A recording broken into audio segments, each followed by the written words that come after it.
Care. My name is Tami Neumann, and I am your host.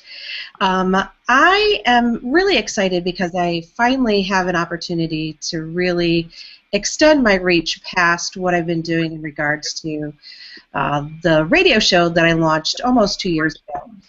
And the exciting thing to me is that I have the ability to extend that reach through a collaboration with Third Planet Media. And today is definitely the first show that I'm able to do in regards to that reach. And I'm very excited because I have a wonderful guest by the name of David Waknine, and I would like to introduce you to David. Hi, David. How are you?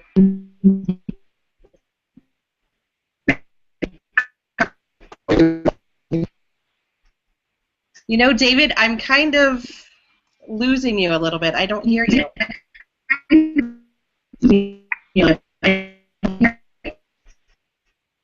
Can you? Just a little bit.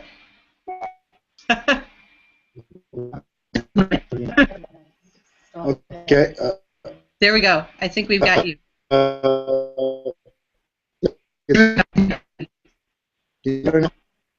I think we're a little bit better.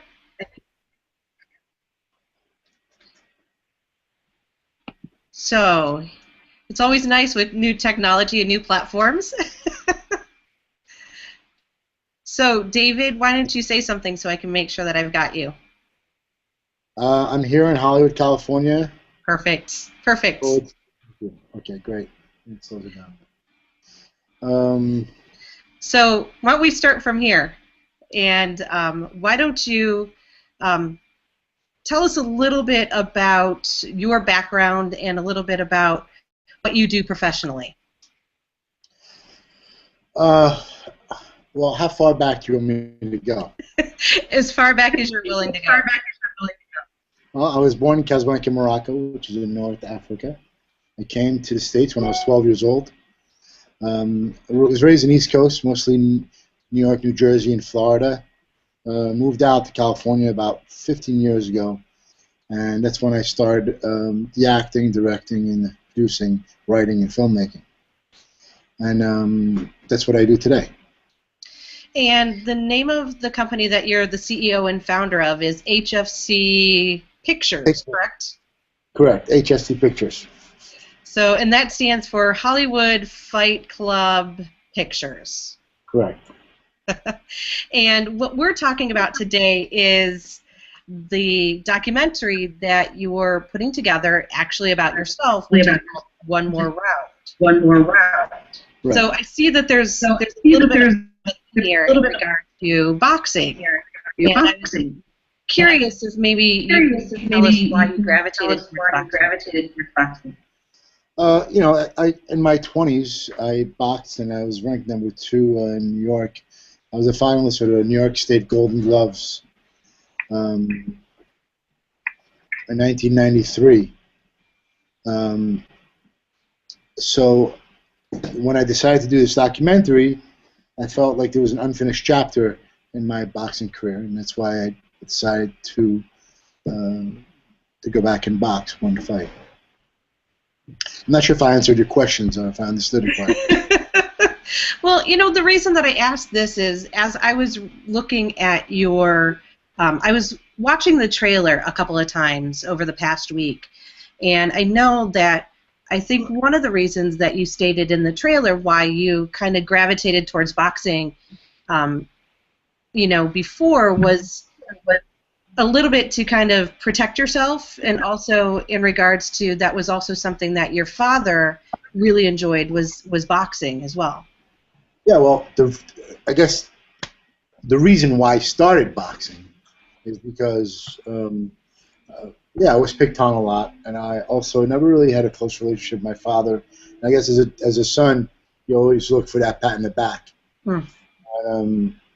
So I remember him being on Sundays and watching the fights in NBC when they were on Sundays all the time.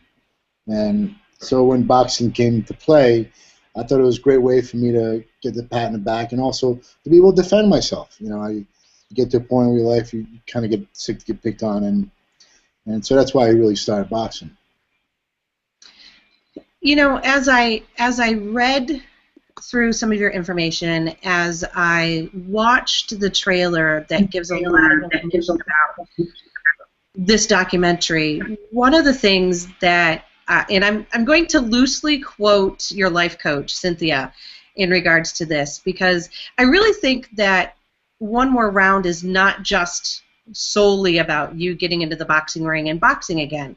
I think there's more to it than that, and she said something to the fact that there is something that is demanding you to get back in the ring, and I think that's kind of an amazing thing, because I think it's really true, the more I get to know you, that it's not just boxing that's driving you in regards to this. So what is making you really get into the ring? I think, as I think all of us in life go through different obstacles and face different demons and go through chapters that we don't fully finish. And I think when it came to Eddie, my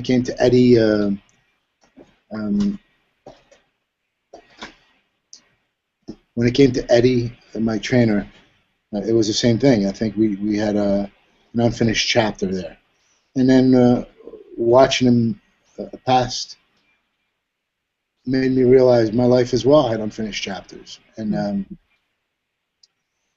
I thought that if I could have a chance to go back and tries to face his demons and instead of hiding them, maybe I'd come off a better person with a new chance in life. Now, Eddie, it's Eddie Taylor, is that correct? Eddie Tyler. Tyler. So Eddie was your coach, your boxing coach, and he was the coach that really helped you to get into the Golden Gloves and get to that point. He was also someone that I think you stated was also someone really close to you, someone that kind of maybe, I don't want to say took the place of a father figure or, the parental unit or the family, but that somebody that you really connected with, that, maybe, in your words, kind of left some footprints on your heart. And, I think this is interesting that, some of this stems from the fact that, you were able to go back and see him and really close one chapter of your life in regards to making sure that you saw Eddie before he passed away. Yeah, I mean, that was extremely important to me. I think not only seeing him, but coming back the very next day for the funeral as well. And I flew home the day I remember being at the airport at 8 a.m. and getting a call from his mom telling me we lost him at 6 in the morning. In a way, it's almost like he waited for me to come. So I flew home and flew back out that same night because I promised him that I would be at his funeral.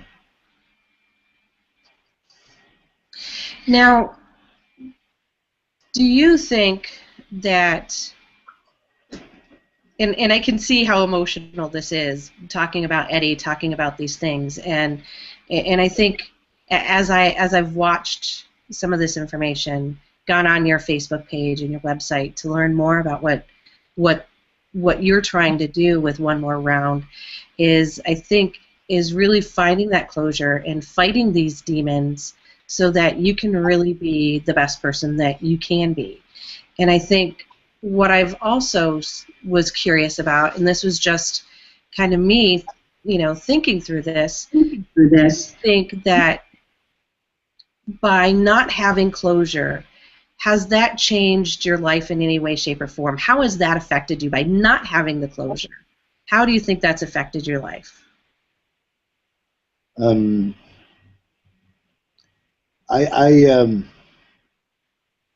think I pride myself on being a very honest person, and sometimes it works not on my behalf because I'm brutally honest. But for me to lay my head in bed every night, I need to be extremely honest, especially with myself. And I think when you go through life and there's unclosed chapters, at least for me, it's almost like I'm living a lie, and you can only bury it for so long, and then it erupts. It did a lot of bad things for me. It created food addiction. It created a lot of loneliness. It created a lot of um, maybe lack of belief, um, lack of self-worth, you know. And it's not until, or at least I feel, it's not until you start facing these things that you start living your life and realizing that the lie is gone. I think, what you say is very true for so many people that, there's so many things that we keep, chapters in our life that we don't close out, relationships that we haven't mended. And, I know even for myself, I've been extremely fortunate at this point in time to be able to make some amends with my mom, who is going through some health complications herself at the moment, and to be able to know that I have that and that my soul will be settled, I think is something that is amazing, and I'm sure that's something that that you've wanted to kind of attain as you go through this process. Yeah. I lost my oldest brother a couple months ago, Mm. and I had a chance to see my entire family together in my parents' home, and I I knew that I was gonna, what's the saying about fluff and feathers or whatever. I knew I was going to evoke a lot of problems when I wanted to face demons with my family and sit down with my brothers and my parents and all that. But I also knew that leaving Morocco after these conversations with my brother and parents, that two things were going to happen. Actually, three. Either I was going to have some sort of relationship, or I was going to be on a high to buy basis, or zero relationship. You know, and so it happened. And I knew that some of my brothers I'll never speak to again, and it's just the way it is. And some others were on friendly terms, and we're never going to be the best of friends, but we can have civil conversations, and I'm okay with that. My father and I will never have the relationship that I wanted. Um, but he's 73 years old now, and he's not in the best of health, and I try to tame the anger and try just to be there and have some sort of civil relationship. Because God forbid if he passes, like you said, I think I want to do everything possible that I have absolutely zero guilt with anybody. Well, and I think, like you said, to be able to at night lay your head on the pillow without having that guilt or having, being honest with yourself. And I think that's one of the hardest things, is to be honest with ourselves. And as I look at that around, I look at it kind of in two things. Number one, it's the physical thing where you're actually getting into the boxing ring and boxing. But I look at it as a second piece of the puzzle, which is, almost one more round for you emotionally, personally. And when I look at everything that you're doing, you're physically training to get into the ring, but you're also training with a life coach, a therapist, your doctors and nutritionists, everyone. And,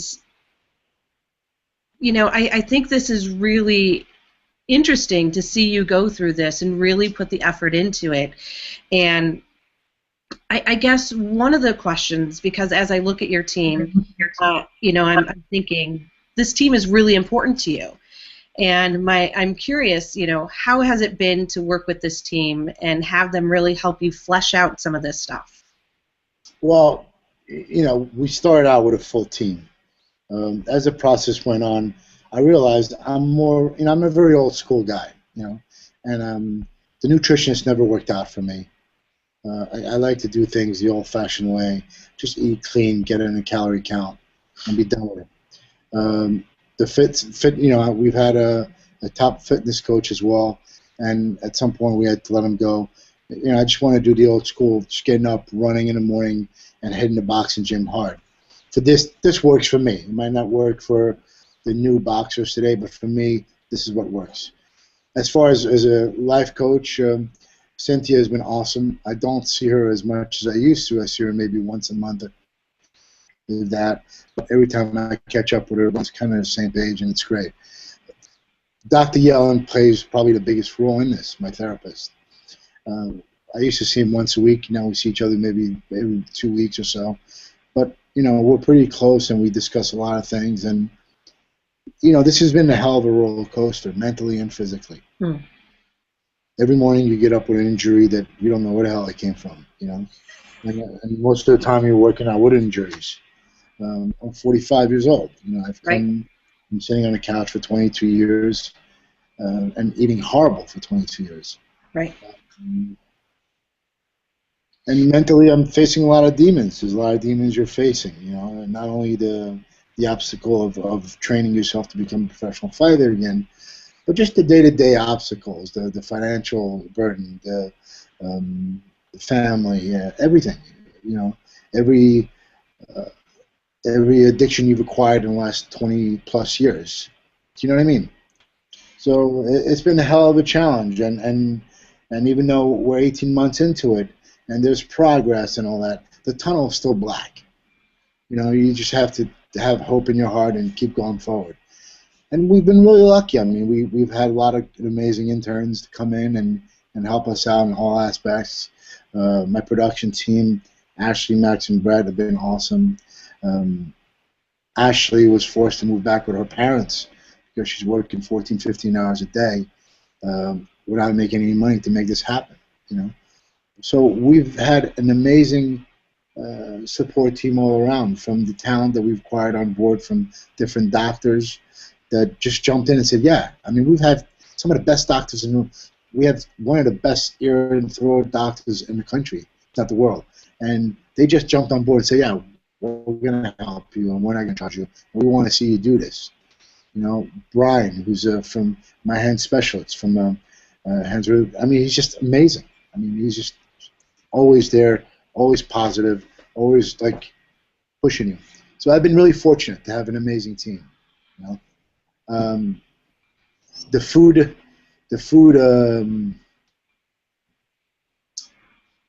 I think the food has been probably one of the hardest things for me. Dieting and all this, it's been really, really hard, and it's a constant battle. But the new chef we have on board, she's pretty awesome, and I've discussed with her that basically I just want a 2,500 calorie count, and let's see what happens with that. So it's been a lot of ups and downs, but we have an awesome team, and a wise man always said, if you want to succeed, surround yourself with the right team. You can't do it alone, no matter how great you are.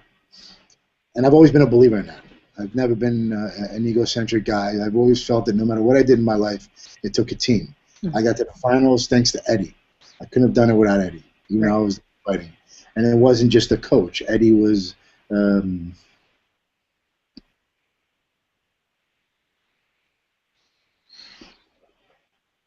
Eddie was closer than father to me. I mean,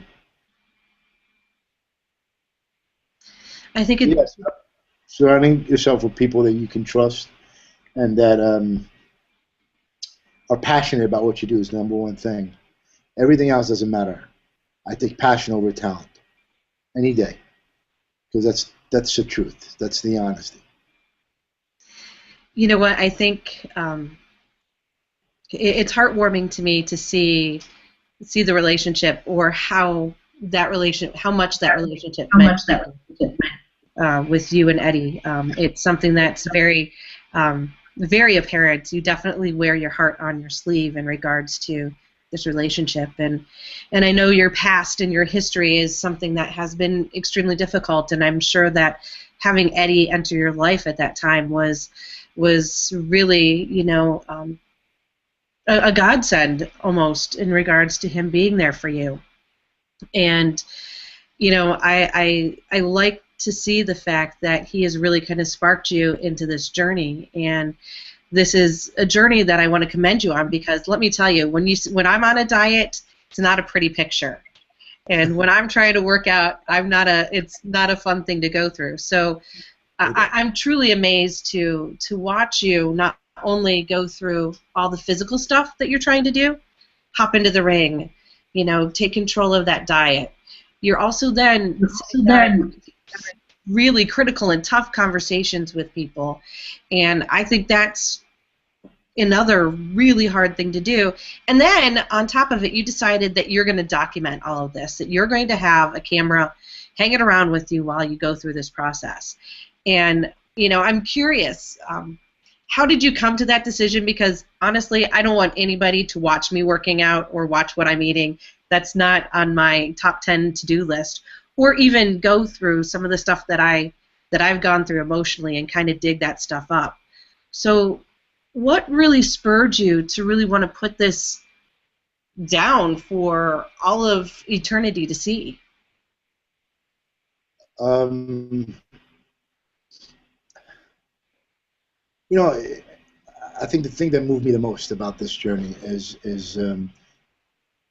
as a kid, I really didn't have anybody to go to. You know, I was a kid in the streets of Casablanca, Morocco, that makes New York City look like Beverly Hills. I mean, Casablanca was a rough city and it's probably 10 times more popular than New York City.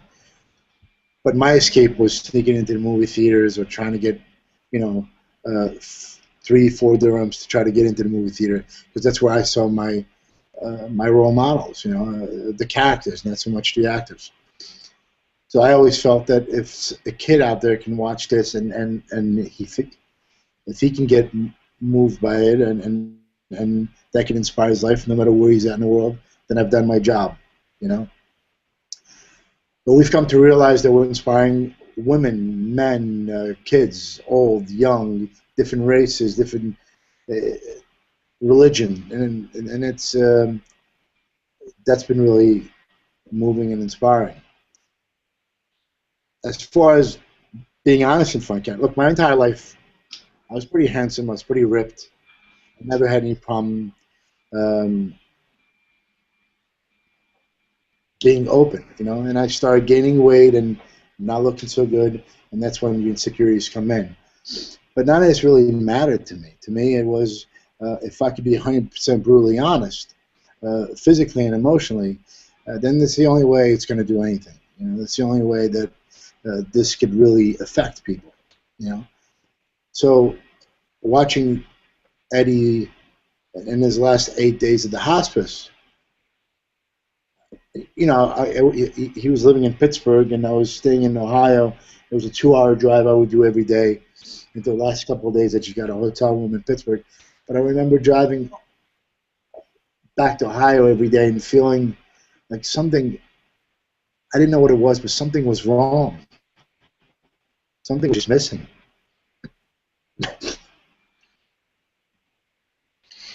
And I think it was when he passed and I came back to LA that I realized that,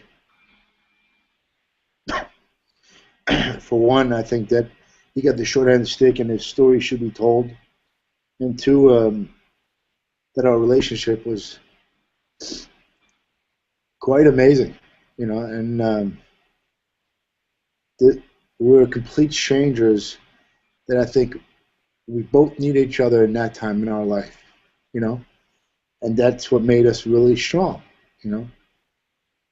When we started the Gloves journey, people actually laughed at us. And people made fun of us when we walked in the gym and laughed at us. I mean, the paper wrote a horrible article saying that I was going to be out the first rounds. And it was just amazing seeing him build confidence and because he had a pretty rough past as well. And climbing up and all of a sudden seeing people that laughed at him really respect him. It made me feel proud and it made him feel proud. And along we've built a very, very tight friendship. So I hope that as well can motivate people out there. You know, I hope that somebody can see this and be moved by it. You know, I think one of the things that has really attracted me to this story is that your story I think when someone initially looks at the title of what your documentary is, One More Round, they automatically think, oh, wow, okay, this is another boxing story. But I think it's something that is so much more than that. And I think your story really time, place, race, religion, it transcends all of that and really shows a lot of things. One, how important relationships can be in our lives, and that those relationships can be formed and forged in many different ways. And the other thing of it that I see is how you've had the courage. And part of me thinks that probably there's a little bit more courage involved in really fighting the demons that you've had in your life rather than getting back in the boxing ring. Even though I know at 45 it's probably not been a physically easy challenge. But, for someone to face those demons, we all have demons. They come in different forms and shapes and types. But we all have demons. And to see you authentically and very openly battling these things and sharing that with us, to me is moving in itself. And it's definitely kind of actually kicked me in the ass. Oh, excuse me, maybe I shouldn't say that on my own show. But it's kicked me in the rear, in really trying to make my dreams come true. And really look at those relationships that I need to repair, or those relationships that I know that I can't repair, but be okay with that. And I'm very thankful that you're having the courage to do this and share your story with everyone. Thanks. Thank you. Boxing. I don't care who you speak to. If you speak to Mike Tyson, I don't care who you speak to. Mike Tyson used to cry before he got in the ring. A lot of people didn't know that. And some people vomit. When you climb up the staircase before you get in the ring, there's nothing in the world more daunting and scarier. I mean, I've had guns to my head. I've been on multiple stages around the world as an actor. I've lived, I've been around some really horrible situations in my life at a very young age. And there's nothing more fearful than those 3 steps when you climb up that ring for that first 5-6 minutes. Let alone that I had never completed that one professional fight with Eddie. I thought that if I'm going to face this, I got to face the biggest fears, the hardest thing. It's through facing the hardest obstacles that you come out a better person. So, even though this is not a boxing movie, boxing plays a big part of it because it closes a chapter and it faces a demon at the same time.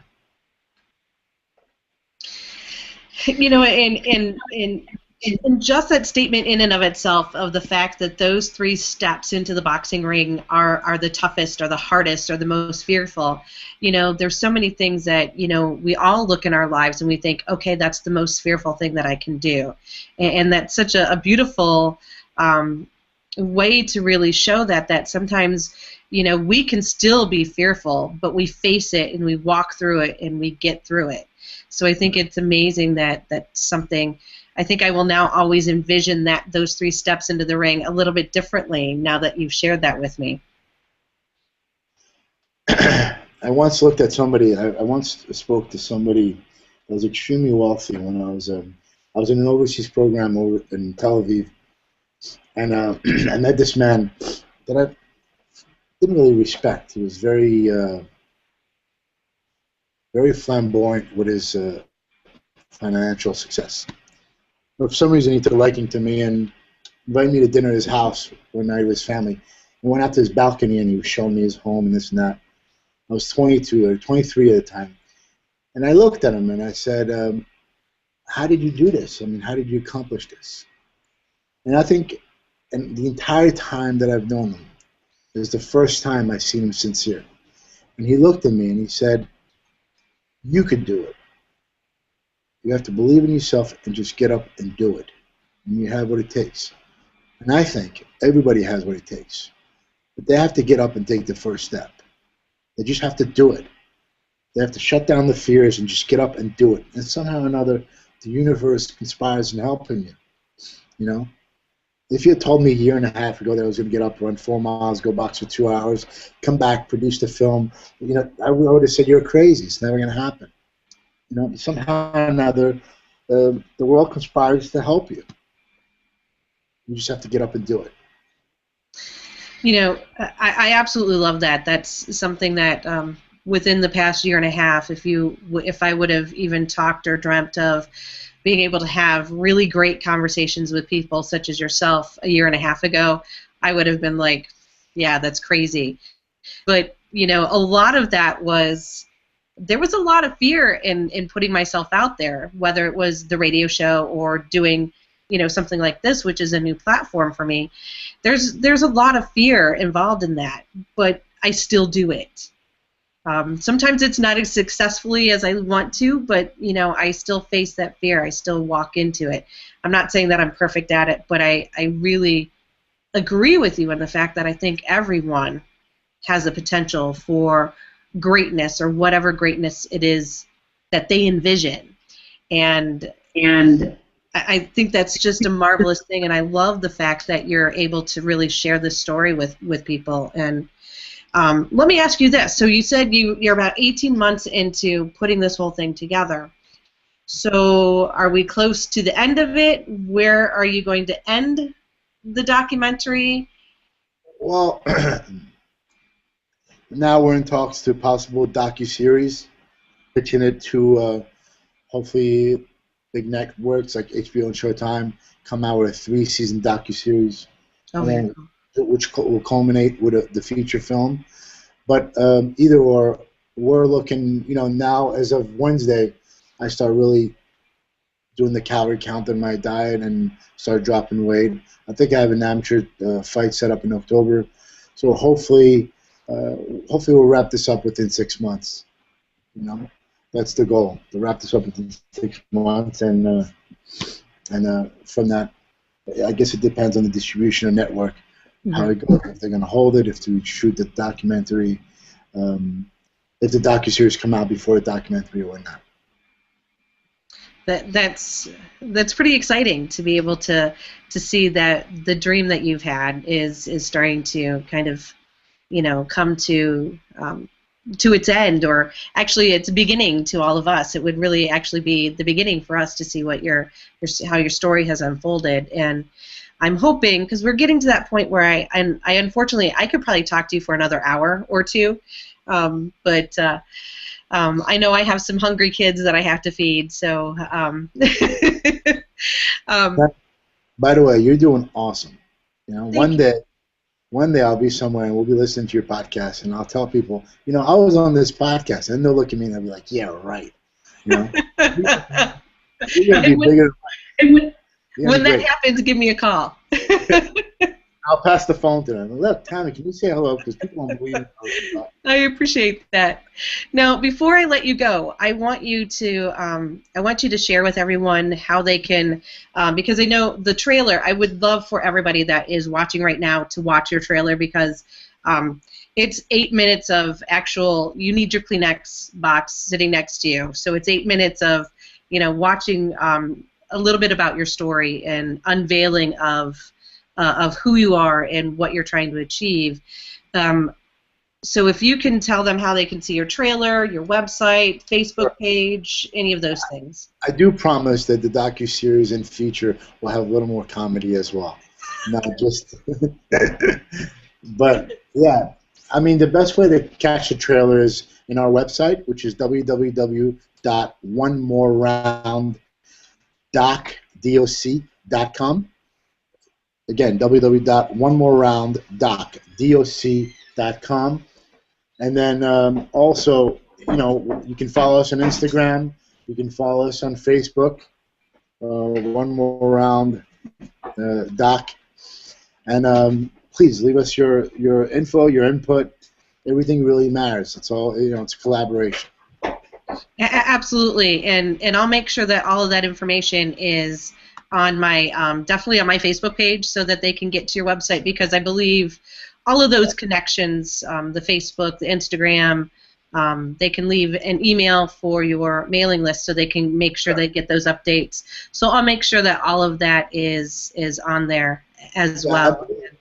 I believe our website has an email list as well that they can join, and in case we do have a screening in LA or in their cities, we'll send invites, and hopefully, Tami, you'll come to LA for the premiere, or we'll have to come to your city and show. I would absolutely be happy to do that, unless you want to come to the little town of Griffith, Indiana, and do a premiere here. It's my favorite town, so I go for my ice cream. Well, David, thank you so much for taking some time out of your day. I really appreciate you doing this. And like I said, I'll make sure all that information is on my website. And my website is www, you can see it below my name, conversation-in-care.com.